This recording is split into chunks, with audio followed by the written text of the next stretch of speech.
Hi, everybody. What's going on? Jeff Raker, another episode of The Daily Ticket. It's for a Tuesday, the 21st of May, 2024. How the hell are you? Listen, before we get going, I would like to apologize for some audio issues yesterday. Man, oh man, I had no idea how bad the audio was until I happened to listen back to it. I got like 5 comments from 5 different friends and listeners and followers of The Daily Ticket saying, dude, your audio blows. Get that taken care of.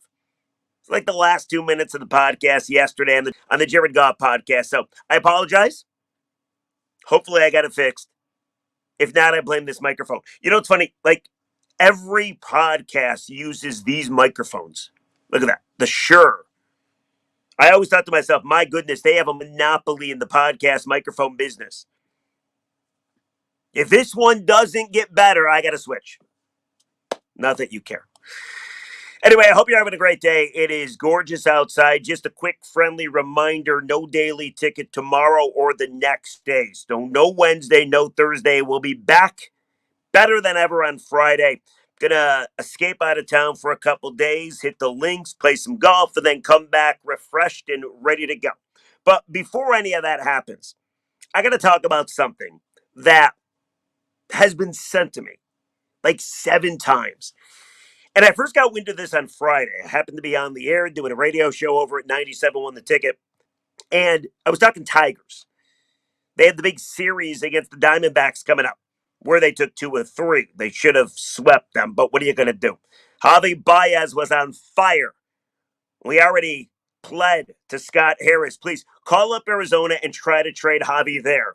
Maybe they'll actually give you something. Probably not, but maybe. I mean, that dude rakes at Chase Field. So on Friday before the first game where the Tigers put up 13 runs, I was on the radio. And I was talking about the Tigers and the lack of offense and how frustrating it is.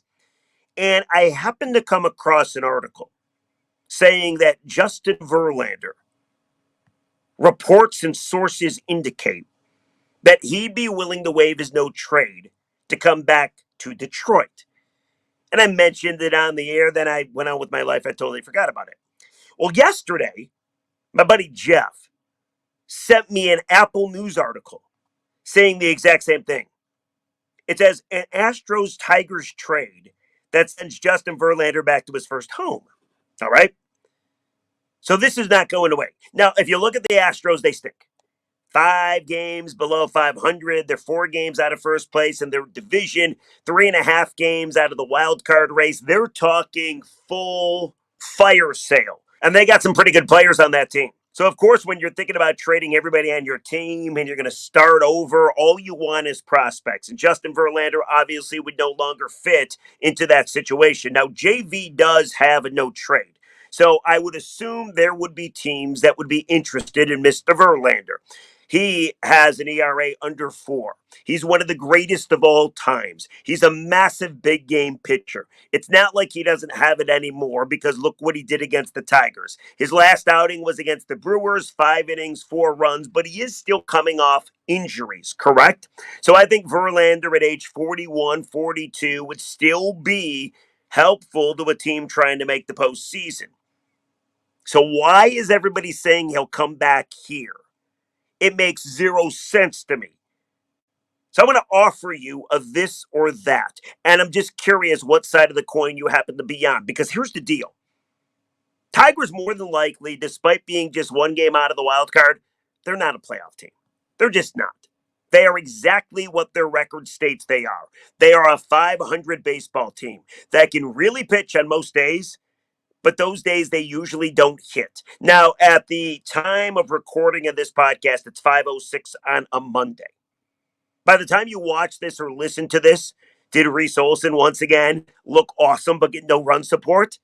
Tigers are in Kansas City, the show me state, to take on a really good Royals team that is 10 games above 500. And for some reason or another, they've been able to rebuild quicker than Detroit has. It's funny, isn't it? They won a World Series. They sold everything off. And next thing you know, they're a pretty good baseball team again. Meanwhile, the Tigers just rebuild and rebuild and rebuild and rebuild with no fucking end in sight.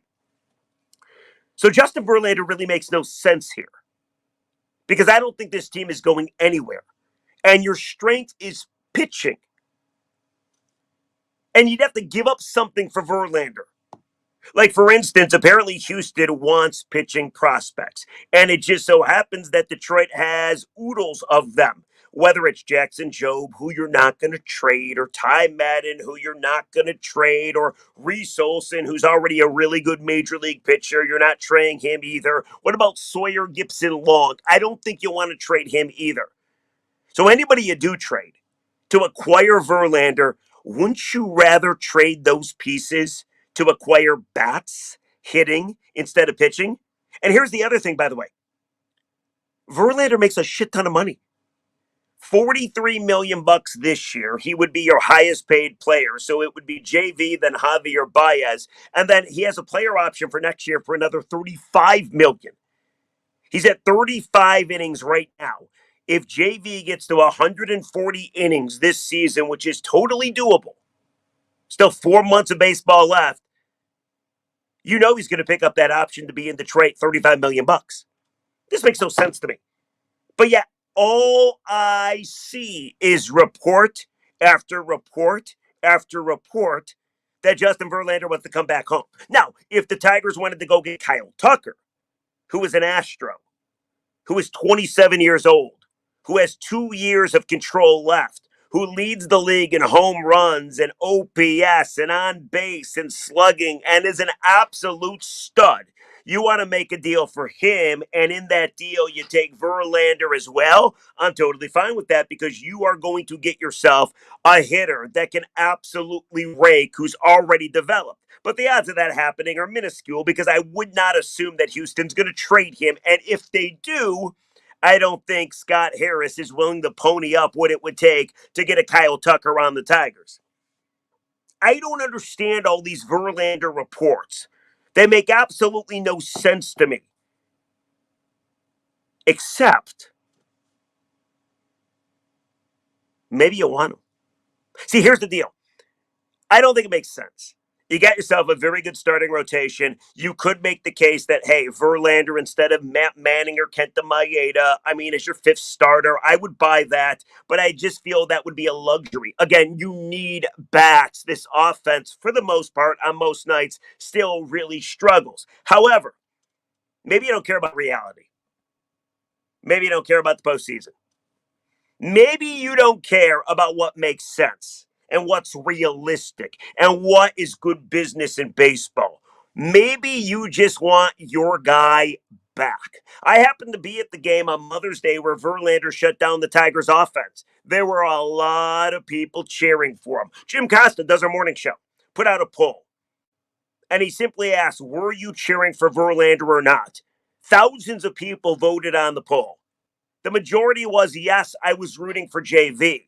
Like my mother and myself were rooting for JV. Costa threw it out on a Twitter poll. They talked about it on the radio. And yes, a lot of people were rooting for Justin Verlander. So maybe you are sick and tired of the Tigers organization. Maybe you simply just want to enjoy baseball again. Maybe you don't care about the playoffs. You just want to be entertained. And if that's the way you think, you do want Verlander back. You want to watch him every fifth day. Maybe you want to right the wrong for him getting traded in 2017 to begin with. You still got Jake Rogers on this team. He's the one guy that actually plays in Major League Baseball that Al Avila got in the Verlander trade. But think about it for a second. Verlander waives his no trade. He comes back home. He pitches every fifth day. You know he's going to pitch his ass off because every time he pitches, he's going after some historical milestone because that's how good he is, whether it be strikeouts or whatever. You're going to enjoy him pitching again in the Old English D. Maybe, just maybe, if he comes back to a Detroit a second time, this means he retires as a Tiger and enters the Hall of Fame as a Tiger. Maybe you simply just want to say, fuck it. I want to watch Justin Verlander wearing the Old English D again. Maybe this would get you to buy the Bally's app so you can watch the team on TV again. Because I keep seeing these reports and it makes zero sense to me. He's a very expensive player. He is past his prime. And are you really going to pay him damn near $80 million over the next 2 years when you won't pay anybody else? Like Matt Chapman, we talked about him. He's heating up. You had no desire. Cody Bellinger, 800 plus OPS, playing very well this season. You had no desire. JD Martinez hitting the cover off the ball. You had no desire. But you're going to trade for Justin Verlander. These reports don't stop. So is there something to them? Or is it just asinine clickbait? Or maybe, like I mentioned, maybe you just want to see it. Which, by the way, there's no sin in. Maybe you just want to see Verlander back in the old English D, and every fifth day it's must-see JV again. Maybe nostalgia is what you're looking for. And if that's the case, this trade would make perfect sense. Now, it's not going to do anything for you to actually try to win. It would absolutely make zero sense as far as baseball business is concerned. But I'm curious where you're at. When I first saw this report, then I saw it again. I'm like, this is fucking stupid. But then, I mean, we've had nothing to glom onto. We've had nothing to cheer. It's been awful after awful after awful for the last damn near decade. And it doesn't change. And the team doesn't get any better. Or even if it is better, like this year, they're off to their best start. It doesn't matter because you know more than likely they're not that good. And they're not going to make the postseason because they simply can't hit. So I'm curious what side of the coin you happen to be on. Let me know if you'd be so kind. Justin Verlander back to Detroit. Yes, because you simply want to be entertained. You would enjoy it. No question about it. You would get to relive 2012 and 2006 and that entire era connecting those 2 years. Or you're like me. This makes absolutely no sense. I don't understand where it's coming from. Let me know if you'd be so kind. I'm curious what you think. But apparently, Justin Verlander is going to be moved. And he will be willing to waive his no trade to come back to Detroit, according to most reports. Let's do some comments and then go enjoy yourself because I'm going to enjoy myself playing a little golf. So I got a bunch of comments I wanted to read. Yesterday's podcast was about Jared Goff and Colin Cowherd. We gave you 9 audio bites.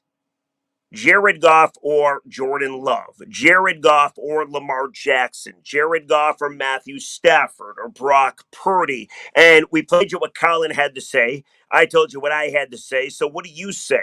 At Steven Digert 7600 says, if Love doesn't stop throwing off his back foot and staring down receivers, he's going to regress. Unfortunately, he tries to copy the style of Aaron Rodgers. Rodgers was great throwing off his back foot. Love exposed himself in the game against Tampa, Carolina, and San Francisco. I'm not sold on this guy. Purdy sucks. Everybody knows it. Cousins is stat pad for Junior. Goff is the most Brady-ish in the NFL today.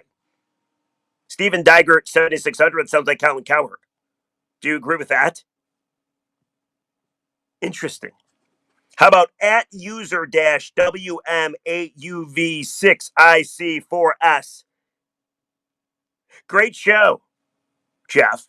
Love the golf topic, a.k.a. Riley's dad. I only read that because that was from my buddy, but he needs to change his username. I mean, what is at user dash and all those letters and numbers? Come on, Chris. Let's get it going. So those are some of the comments talking about yesterday's podcast. However, on yesterday's show, we did not read comments. So I want to also give you some comments from Friday's podcast, which was one of my favorite podcasts of all time. It was hard hitting. It was serious. I mean, that's what we do here in the Daily Ticket. We do serious sports. The podcast was why the Lions cannot give Matthew Stafford a tribute video. I gave my reasons. A lot of y'all watched and listened. And it's funny because the majority of people agreed with me. At Trisha Miller, 7668, there is no way in hell we opened the season with a tribute video to Stafford. For what?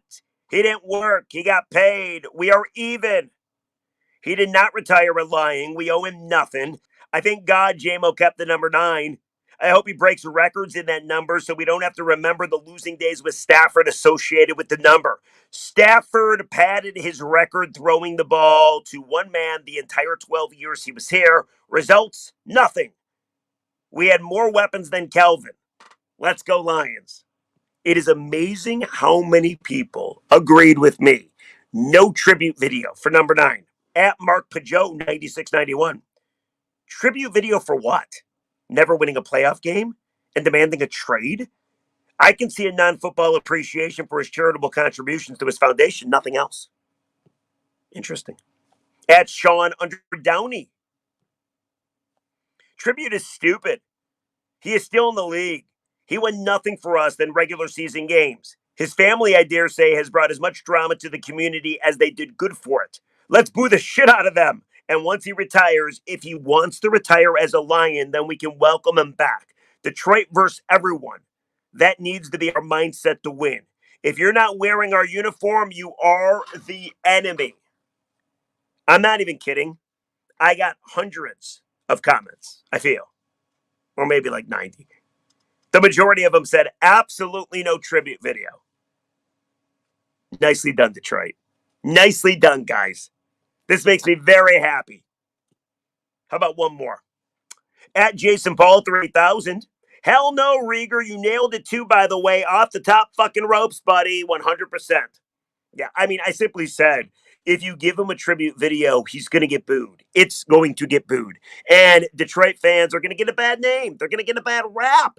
Because, people are going to talk about, oh, those people in Detroit booing the Matt Stafford tribute video. How dare they? It's best we don't give him one. Especially after what he said, which we went over on Friday's podcast. So, I love you guys. Nobody wants to give him a tribute video.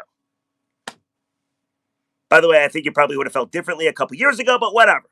I think winning changes people, and now we realize what's important, which is this coming year, and we realize what actual winning feels like, which was last year. So, anyway, that's going to do it for the Daily Ticket. Remember, the next Daily Ticket on Friday. Enjoy the rest of your week. We'll catch you on Friday, and I'm going to go play some golf.